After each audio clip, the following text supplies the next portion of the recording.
Hello मित्रों, नमस्कार। Agriculture and GS academy में आपका स्वागत है। तो आइए आज चलते हम देखते हैं UP++ AGTA practice set number 6। यदि आप चैनल पर नए हैं तो चैनल को सब्सक्राइब कीजिए, वीडियो को लाइक कीजिए और शेयर कीजिए। यदि इस प्रैक्टिस सेट की जो है PDF चाहिए तो Telegram channel agriculture and GS academy join कीजिए, वहाँ से आप टेलीग्राम प्राप्त कर सकते हैं। वीडियो के डिस्क्रिप्शन में जो है टेलीग्राम चैनल का लिंक दे दिया जाएगा। तो आइए देखते हैं, आज का हमारा पहला प्रश्न हो जाएगा। लिखा है, पहला प्रश्न है, उपास 120 किसकी प्रजाति है? UPSA उपास 120 किसकी प्रजाति है? तो यह जो है अरहर के, ऑप्शन नंबर ए हमारा राइट आंसर हो जाएगा। अगले प्रश्न की तरफ बढ़ते हैं। पोटास का प्रयोग बढ़ाता है, क्या बढ़ाता है? तो पोटास का प्रयोग जो है पौधों में रोग क्षमता को बढ़ाता है, ऑप्शन नंबर ए हमारा करेक्ट हो जाएगा। अगला प्रश्न की तरफ बढ़ते हैं। फूल गोभी में प्रति हेक्टेयर बीज दर क्या होती है? तो फूल गोभी में हमारी प्रति हेक्टेयर बीज दर जो है 600 से 700 ग्राम प्रति हेक्टेयर होती है, ऑप्शन नंबर सी हमारा करेक्ट हो जाएगा। अगले प्रश्न की तरफ चलते हैं। प्रश्न नंबर 4 है, दिया गया सूची 1 का मिलान सूची 2 से कीजिए और दिए गए कूट से सही कथन चुनें। तो सूची 1 है क्रीडा हो जाएगा। सूची 1 क्रीडा जो कहाँ पे है? हैदराबाद में। IIPR Indian institute of pulse research है जो है कानपुर में है। IGFRI Indian grassland and fodder research institute है जो झांसी में है। और बच गया UPCAR, यह जो है लखनऊ में है। Uttar Pradesh council of agriculture research Lucknow में है। तो ऑप्शन नंबर जो हमारा कौन सा राइट हो जाएगा? इसमें ऑप्शन नंबर हमारा जो है ए करेक्ट हो जाएगा। ये हमारा राइट आंसर हो जाएगा। अगले प्रश्न की तरफ बढ़ते हैं। प्रश्न नंबर हमारा 5 हो जाएगा। कासनी किस फसल से संबंधित है? लूसर्न, धान, बरसीम या मेंथा, किससे संबंधित है? तो कासनी जो है बरसीम से संबंधित है, ऑप्शन नंबर सी हमारा राइट हो जाएगा। अगला प्रश्न देखते हैं। दिया गया है धान, गेहूँ, मूंग फसल चक्र की जो है फसल चक्र गहनता है कितने % है? 100%, 200%, 150% या 300%? कितने % है? तो ऑप्शन नंबर हमारा जो है डी करेक्ट हो जाएगा, 300%। ठीक, अगले क्वेश्चन की तरफ बढ़ते हैं। प्रश्न नंबर हमारा 7 हो जाएगा। निम्न में से कौन सी खरीफ ऋतु की फसल है? तो खरीफ ऋतु की फसल जो है अरहर है, ऑप्शन नंबर डी हमारा करेक्ट हो जाएगा। आम की संकर प्रजाति है, आम की संकर प्रजाति जो है यह आम्रपाली है, दशहरी और नीलम के क्रॉस से बनी है आम्रपाली। राइट आंसर हमारा बी हो जाएगा, टी यानी दशहरी गुणे नीलम बराबर आम्रपाली। अगला प्रश्न चलते हैं, देखते हैं। किस राज्य में गन्ने का सर्वाधिक उत्पादन होता है? तो गन्ने का सर्वाधिक उत्पादन जो है उत्तर प्रदेश में होता है, ऑप्शन नंबर बी हमारा करेक्ट हो जाएगा। मिश्रित फसल के द्वारा टमाटर को बेधक से बचाया जा सकता है, किसके किसके? टमाटर के साथ जो है गेंदा को लगाया जा सकता है, इससे फली बेधक का प्रकोप कम होता है, ऑप्शन नंबर बी हमारा करेक्ट हो जाएगा। निम्न में से कौन सा कार्य द्वितीय भूपरिष्करण का है? द्वितीय भूपरिष्करण का कार्य दिए गए ऑप्शनों में से ऑप्शन नंबर सी हमारा करेक्ट हो जाएगा। खरपतवार का नियंत्रण जो होता है ये द्वितीय भूपरिष्करण के अंतर्गत आता है। मरकरी HG का HG का स्तर जो अचानक गिर जाना, यह किसका संकेत होता है? बताइए। यह जो है ऑप्शन नंबर बी हमारा करेक्ट हो जाएगा। तूफानी दशा हो सकती है या बहुत तेज आंधी आ सकती है, ऑप्शन नंबर बी हमारा सही हो जाएगा। अगले प्रश्न की तरफ चलते हैं। फसल की उपज में प्रति यूनिट पानी जो फसल के वाष्पोत्सर्जन में इस्तेमाल होता है जाना जाता है, तो किसके नाम से जाना जाता है? इसे जो है हम जल उपयोग दक्षता के नाम से रूप में जानते हैं, ऑप्शन नंबर बी हमारा सही हो जाएगा। अगले प्रश्न की तरफ चलते हैं। फसल का संपूर्ण शुष्क उत्पादित पदार्थ कहलाता है, तो क्या कहलाता है? यह बायोलॉजिकल उपज कहलाता है, ऑप्शन नंबर बी हमारा करेक्ट हो जाएगा। केंद्रीय शुष्क कृषि अनुसंधान संस्थान कहाँ पर स्थित है? तो केंद्रीय शुष्क कृषि अनुसंधान संस्थान यह जो है राजस्थान में जोधपुर ज़िले में स्थित है, इसलिए हमारा जो है इन विकल्पों में से कोई आंसर सही नहीं है, तो हो जाएगा हमारा लास्ट ऑप्शन सही, ऑप्शन नंबर ई। केंद्रीय शुष्क कृषि अनुसंधान संस्थान यह जोधपुर में स्थित है। ठीक, अगले प्रश्न की तरफ चलते हैं। दिया गया शरदकालीन गन्ने की बुआई का उचित समय। शरदकालीन गन्ने की बुआई का उचित समय जो है अक्टूबर माह होता है। ऑप्शन नंबर बी हमारा सही हो जाएगा। अगला प्रश्न देखते हैं। भूमि प्रबंधन प्रणाली जिसमें कृषि एवं वनीय फसलें संयुक्त रूप से एक ही भूभाग पर उगाई जाती हैं उसे हम क्या कहते हैं। ऑप्शन दिए गए हैं चारों। संरक्षित खेती, ले फार्मिंग पद्धति, एले फार्मिंग पद्धति या जो है एग्रो फॉरेस्ट्रीज पद्धति कहते हैं। तो ऑप्शन नंबर हमारा इसमें डी करेक्ट हो जाएगा, एग्रो फॉरेस्ट्री पद्धति। अगले प्रश्न की तरफ बढ़ते हैं। प्रश्न नंबर हमारा 18 हो जाएगा। टमाटर किस फल समूह में आता है। तो टमाटर जो बेरी फल समूह में आता है। ऑप्शन नंबर बी हमारा करेक्ट हो जाएगा, बेरी है टमाटर। चने की खेती में भयंकर समस्या होती है। चने की खेती में किसकी भयंकर समस्या होती है। यह जो फली बेधक कीट की होती है। इसका जो है वैज्ञानिक नाम होता है हेलिकोवर्पा आर्मीजेरा। अगले प्रश्न की तरफ बढ़ते हैं। तो चने में जो है ऑप्शन नंबर इसका डी सही हो गया। अगले प्रश्न की तरफ चलते हैं। दिया गया है कृषक भारती पत्रिका कहाँ से प्रकाशित होती है। तो कृषक भारती पत्रिका जो है चंद्रशेखर आज़ाद कृषि एवं प्रौद्योगिकी विश्वविद्यालय है कानपुर से प्रकाशित होती है। यह गलत दे दिया गया है, मिसप्रिंट मतलब अलग से प्रिंट हो गया इसमें। अगले प्रश्न की तरफ चलते हैं। दिया गया है हमारा अरहर की फसल में फूल आने की दशा में सिंचाई कर दी जाए तो क्या होगा। अगर फूल आने की अवस्था में सिंचाई कर दी जाती है तो फूल झड़ जाएंगे और पैदावार घट जाएगी। ऑप्शन नंबर बी हमारा करेक्ट हो जाएगा। अगले प्रश्न की तरफ चलते हैं। देखते हैं हमारा अगला प्रश्न क्या कहता है। अगर केवल 2 सिंचाई उपलब्ध हो तो गेहूं की फसल को किस अवस्था में सिंचाई करनी चाहिए। किस अवस्था पर। तो यह जो है ताजमूल अवस्था एवं पुष्पावस्था पर सिंचाई करनी चाहिए। 2 स्टेज, CIR पर और पुष्पावस्था पर। अगले प्रश्न की तरफ चलते हैं। PHB 71 निम्न में से कौन सी फसल की प्रजाति है। तो यह जो है धान की प्रजाति है। ऑप्शन नंबर बी हमारा करेक्ट हो जाएगा, हाइब्रिड धान है। मक्का, आलू, गन्ना, सूरजमुखी की शस्य गहनता होगी 24 का बताना है आपको कौन सा राइट हो जाएगा। इसमें से हमारा राइट आंसर हो जाएगा ऑप्शन नंबर बी 200% फसल शस्य चक्र गहनता होगी। कौन सा सूखा अवरोधी फसल है। धान है, चना है, ज्वार है या गेहूं है। तो इसका हमारा राइट आंसर हो जाएगा ऑप्शन नंबर सी, ज्वार। अगले प्रश्न में बढ़ते हैं। दिया गया है प्रश्न में DUS परीक्षण के लिए है। तो किसके परीक्षण के लिए।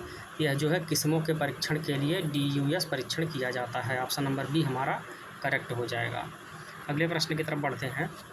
बीजों में बसंतीकरण का स्थान है। बीजों में बसंतीकरण का स्थान जो होता है प्रांकुर होता है। ऑप्शन नंबर सी हमारा करेक्ट हो जाएगा।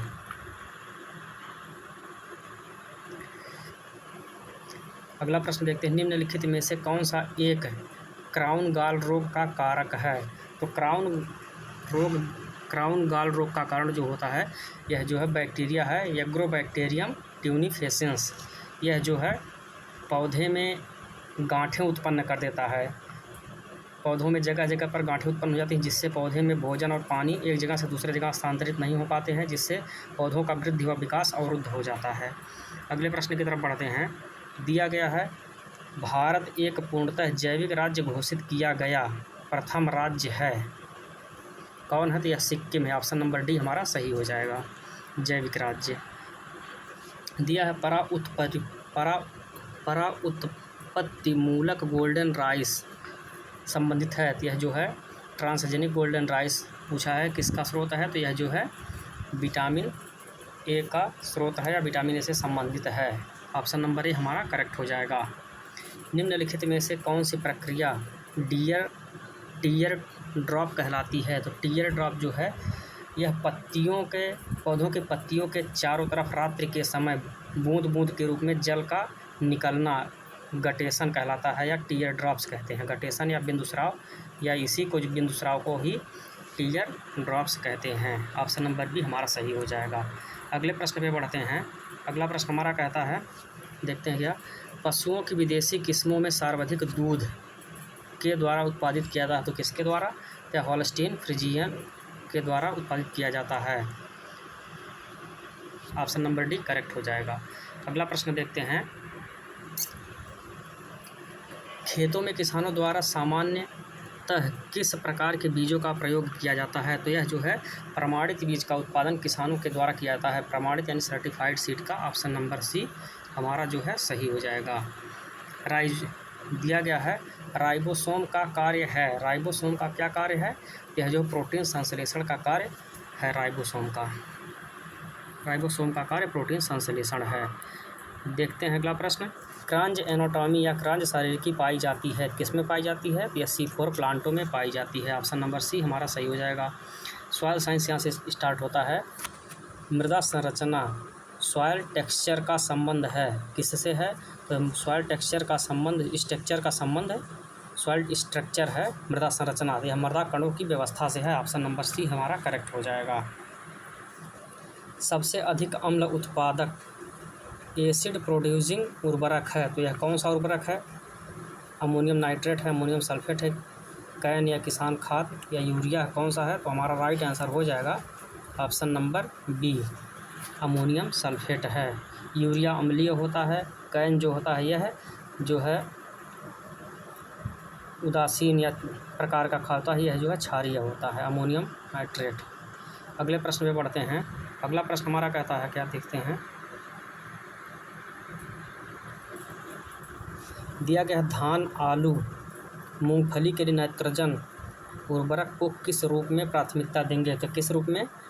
38 का बताइए राइट आंसर कौन सा हो जाएगा? नाइट्रेट के रूप में, अमोनिया के रूप में, नाइट्राइट के रूप में, या इनमें से कोई नहीं। 38 का हमारा राइट आंसर हो जाएगा अमोनिया के रूप में देंगे। ऑप्शन नंबर बी हमारा करेक्ट हो जाएगा। जो कार्बोहाइड्रेट वाली फसलें होंगी उनमें जो है अमोनिया के रूप में देते हैं। अगले प्रश्न पे चलते हैं। प्रश्न नंबर हमारा 39 हो जाएगा। इनमें से कौन सा एक खनिज तत्व है पौधों की वृद्धि के लिए आवश्यक होता है? तो पौधों की वृद्धि के लिए आवश्यक तत्व नाइट्रोजन होता है।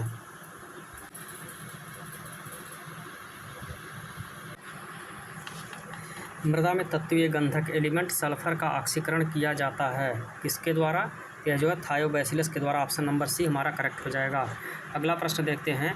दिया गया आणविक नाइट्रोजन के अमोनिया में परिवर्तित होने के लिए जिम्मेदार एंजाइम है तो कौन सा है? यह नाइट्रोजिनेज है। अगले प्रश्न में बढ़ते हैं। प्रसार शिक्षा का क्वेश्चन देखते हैं। कौन सी प्रसार शिक्षण विधि सबसे अधिक प्रभावशाली है? तो कौन सी है बताइए। राइट आंसर क्या हो जाएगा? व्यक्तिगत, समूह संपर्क या जन संपर्क या सम्मेलन। इसमें से हमारा राइट आंसर हो जाएगा ऑप्शन नंबर ए व्यक्तिगत संपर्क। प्रसार दिया गया है, कृषि प्रसार में सबसे उपयुक्त नेता कौन होता है? सबसे उपयुक्त नेता या ऑप्शन नंबर इसका सी राइट हो जाएगा voluntary leader. Voluntary leader option number C सही हो जाएगा। प्रसार शिक्षा की अंतिम अवस्था कौन सी है? तो प्रसार शिक्षा की अंतिम अवस्था होती है पुनर्विचार। ऑप्शन नंबर जो है बी राइट हो जाएगा। अगले प्रश्न में पढ़ते हैं। दिया गया है प्रश्न में समूह है, संपर्क ग्रुप कांटेक्ट विधि है, कार्यशाला है, सम्मेलन है, क्षेत्र दिवस है या सभी है? 54 का बताना है राइट आंसर आपको क्या हो जाएगा। 54 का हमारा राइट आंसर हो जाएगा ऑप्शन नंबर डी, ये जो है सभी हैं। अगले प्रश्न में बढ़ते हैं। कौन सी जनसंपर्क यानी मास कांटेक्ट की विधि है? किसान मेला है, पोस्टर है, प्रदर्शनी है या सभी है? 55 का भी हमारा जो है राइट आंसर जो है ऑप्शन नंबर डी हो जाएगा, ये सभी। अगले प्रश्न में बढ़ते हैं। वस्तुओं के निर्यात एवं आयात संबंधी बैंक का नाम है तो कौन सा बैंक है? ऑप्शन नंबर बी हमारा करेक्ट होगा एग्जिम बैंक।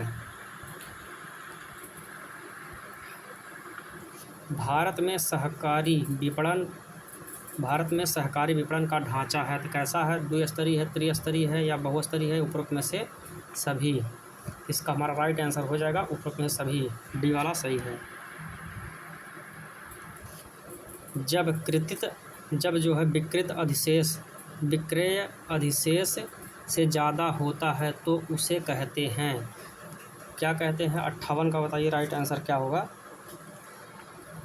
विक्रय अधिशेष कहेंगे या विक्रय अधिशेष कहेंगे, विकृत अधिशेष या उत्पादन अधिशेष कहेंगे या मजबूरन विक्रय? तो ऑप्शन नंबर इसमें डी सही हो जाएगा, मजबूरन विक्रय।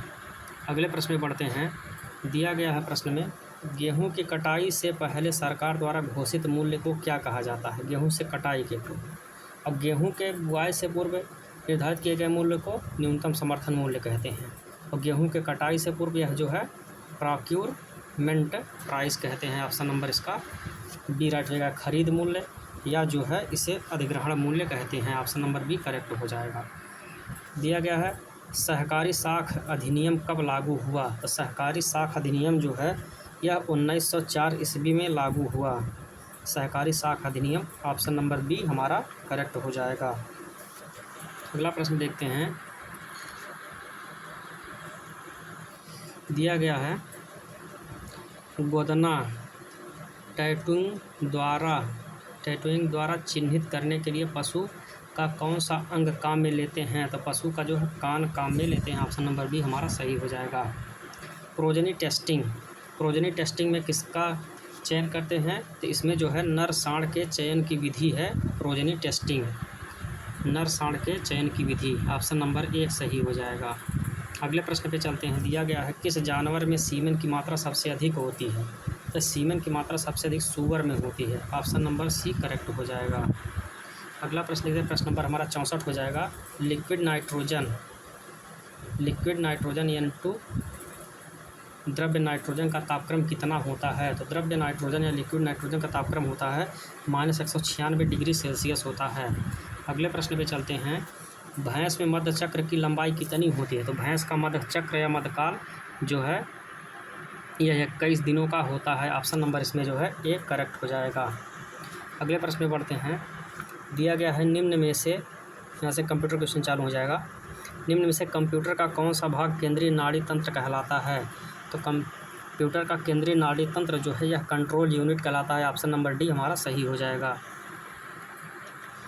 अगला प्रश्न देखते हैं। TCP/IP नेटवर्क में कितने लेयर होते हैं? तो इसमें जो है 5 लेयर होते हैं। ऑप्शन नंबर सी हमारा सही हो जाएगा। चार्ल्स बेबेज द्वारा डिजाइन किया गया प्रथम यांत्रिक कंप्यूटर कहलाता था? तो क्या कहलाता था? यह अबेकस कहलाता था। ऑप्शन नंबर ए हमारा सही हो जाएगा। 69वां क्वेश्चन देखते हैं।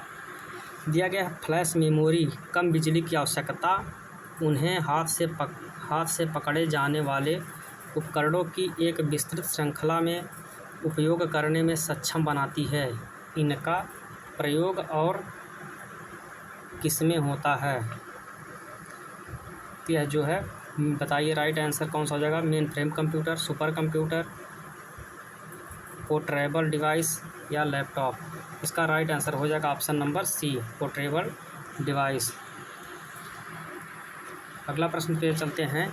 इम्पैक्ट प्रिंटर का उदाहरण कौन सा नहीं है? 70 का बताइए। 70 में इम्पैक्ट प्रिंटर का उदाहरण कौन सा नहीं है? तो ये ऑप्शन नंबर ए, इंकजेट प्रिंटर यह उदाहरण नहीं है। अगले प्रश्न की तरफ चलते हैं।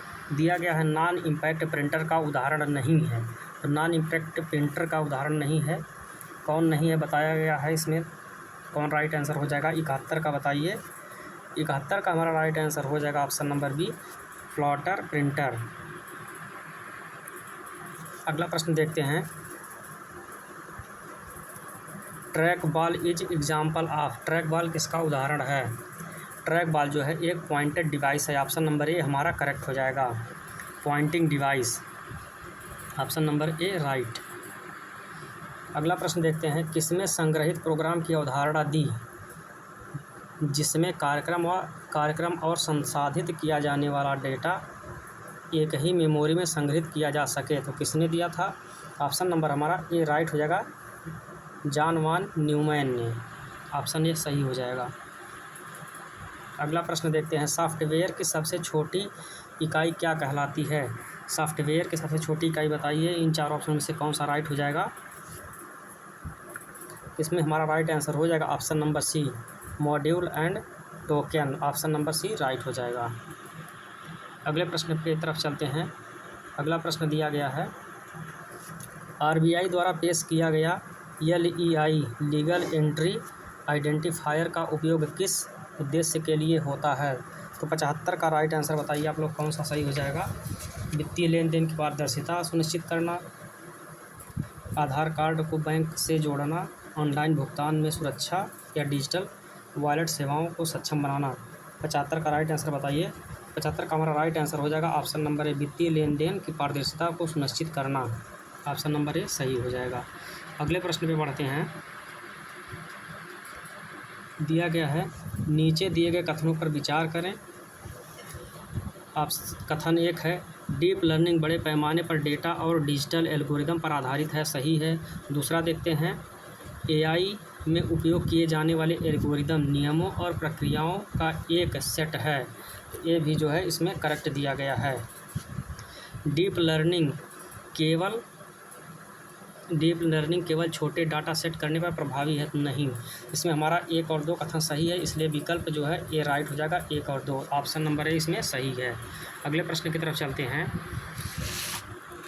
दिया गया है प्रश्न में, AI में उपयोग की जाने वाली नेचुरल लैंग्वेज प्रोसेसिंग NLP का मुख्य उद्देश्य क्या है? 77 का बताइए हमारा राइट आंसर क्या हो जाएगा?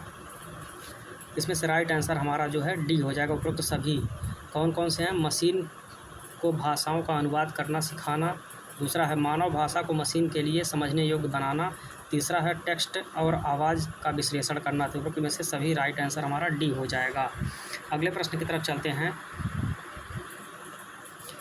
दिए गए कथनों पर विचार करें। मशीन लर्निंग के तहत सुपरवाइज्ड लर्निंग में लेबल किए गए डाटा का उपयोग होता है, ये सही है। दूसरा देखते हैं, अनसुपरवाइज्ड लर्निंग में डेटा को लेबल करने की आवश्यकता नहीं होती, ये भी हमारा करेक्ट है। तीसरा देखते हैं, मशीन लर्निंग में रीइंफोर्समेंट लर्निंग में एजेंट को एक वातावरण के माध्यम से सीखने के लिए पुरस्कृत किया जाता है, ये भी सही है। यानी कि हमारा राइट आंसर हो जाएगा इसमें ऑप्शन नंबर डी। कर 1, 2, 3 तीनों कथन सत्य हैं। अगले प्रश्न की तरफ बढ़ते हैं।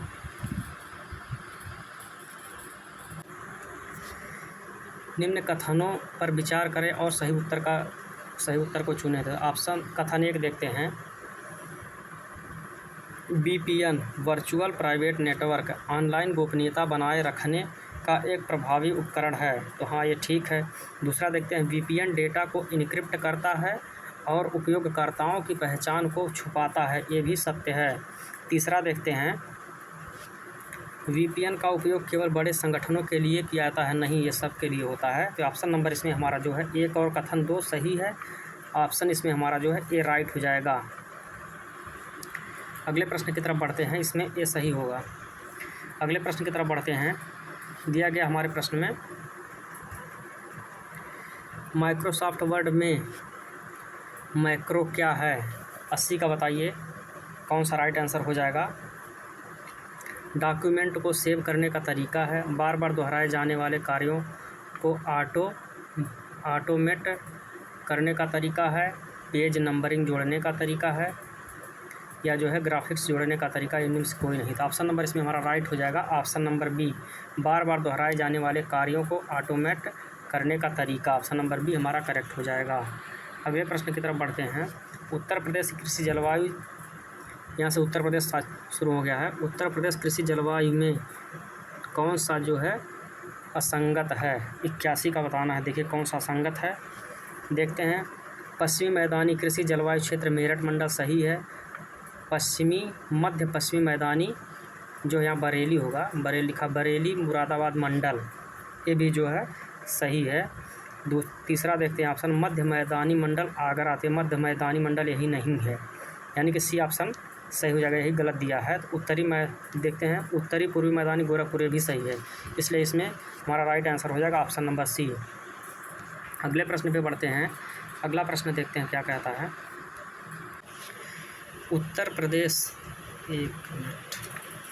उत्तर प्रदेश के उत्तर पश्चिम में किस राज्य के साथ सीमा लगती है? उत्तर प्रदेश के उत्तर पश्चिम में, तो हमारा राइट आंसर हो जाएगा option number D. Uttar Pradesh के उत्तर पश्चिम में हिमाचल प्रदेश है, उसकी सीमा लगती है। अगले प्रश्न की तरफ बढ़ते हैं। दिया गया है रबी की फसल के लिए कौन सा कथन गलत दिया गया है? इसमें देखिए हम सुधार करते हैं पहले से। यह जो है शीतोष्ण व समशीतोष्ण जलवायु की फसल है, ये तो सही हो गया। दूसरा देखते हैं, इसकी बुआई अक्टूबर से जो है दिसंबर में होती है, ये भी सही है। फिर इसके बाद अगला देखते हैं कथन विकल्प क्या है।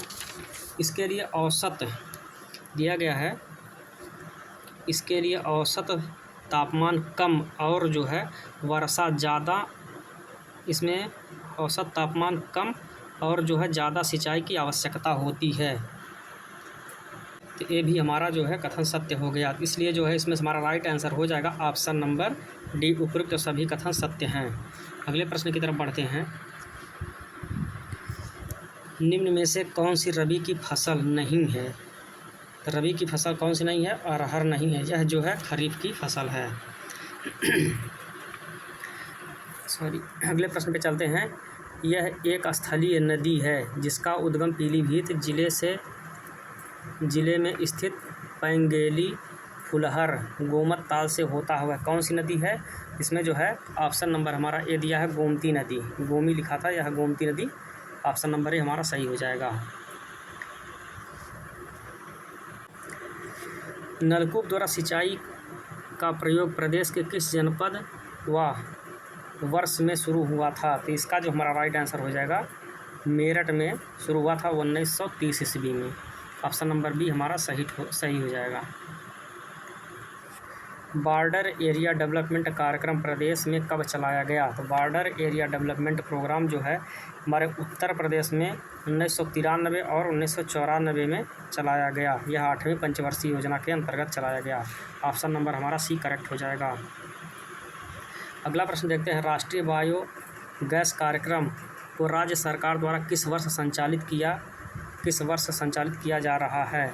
88 का बताना राइट आंसर कौन सा हो जाएगा? तो यह जो है कब से संचालित किया जा रहा है? तो यह है 1981 से, ऑप्शन नंबर हमारा सी करेक्ट हो जाएगा। अगला प्रश्न देखते हैं। प्रदेश में टाल्क या सेल खड़ी खनिज के भंडारण के समृद्ध क्षेत्र कौन से हैं? 89 का बताना राइट आंसर कौन सा हो जाएगा? तो यह जो है हमीरपुर और झांसी हैं, ऑप्शन नंबर सी हमारा सही हो जाएगा। अगले प्रश्न में चलते हैं। फायर क्ले नॉन प्लास्टिक प्रदेश के मिर्ज़ापुर ज़िले में किन क्षेत्रों में पाए जाते हैं? 90 का बताना है राइट आंसर, तो 90 का ऑप्शन नंबर सी हो जाएगा बांसी, मकरी व खोह क्षेत्र, ऑप्शन नंबर सी करेक्ट हो जाएगा। 91 क्वेश्चन देखते हैं। उत्तर भारत में 16 महाजनपदों में से कितने महाजनपद वर्तमान में उत्तर प्रदेश के भाग में स्थित हैं? तो कितने हैं? यह जो 8 हैं, ऑप्शन नंबर बी हमारा सही हो जाएगा, 8 जनपद हैं। भगवान बुद्ध की माता माया देवी किस क्षेत्र के कोलीय गणराज्य की कन्या थी? यह जो है ऑप्शन नंबर हमारा ए सही हो जाएगा, Ramgram Gorakhpur, option number A हमारा सही हो जाएगा। अगले प्रश्न की तरफ बढ़ते हैं। उत्तर प्रदेश राज्य का प्रथम जैव प्रौद्योगिकी पार्क कहाँ स्थापित किया गया? तो यह जो है लखनऊ में स्थापित किया गया है, ऑप्शन नंबर सी हमारा करेक्ट हो जाएगा, 93 का सी। 94 देखते हैं। निम्न में से कौन सा कूट गलत दिया गया है?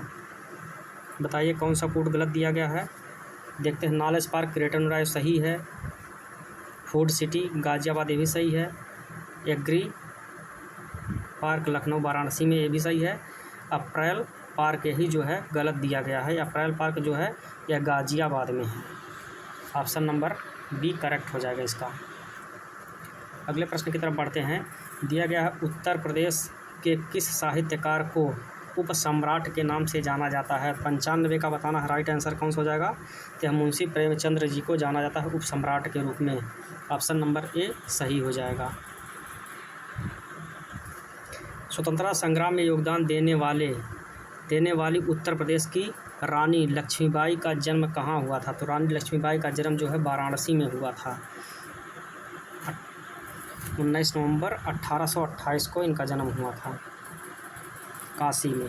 अगले प्रश्न की तरफ चलते हैं। उत्तर प्रदेश में बुंदेलखंड सर्किट में कौन सा क्षेत्र शामिल है? बताइए 97 का कौन सा हो जाएगा? यह जो है बुंदेलखंड के सर्किट क्षेत्र में झांसी शामिल है। ऑप्शन नंबर ए सही हो जाएगा।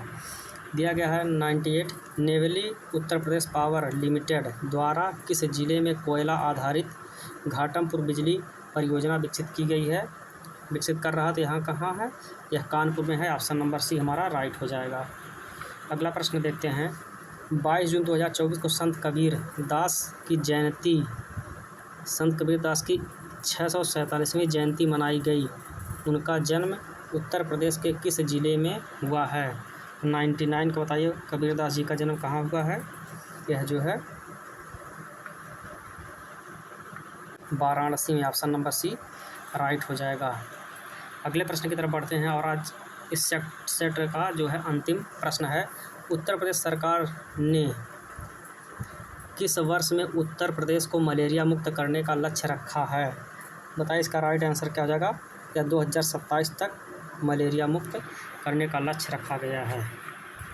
चलिए तो ये हमारा मॉडल पेपर 6 समाप्त होता है। कल फिर लेकर हम आएंगे मॉडल पेपर नंबर 7। तब तक के लिए नमस्कार, धन्यवाद।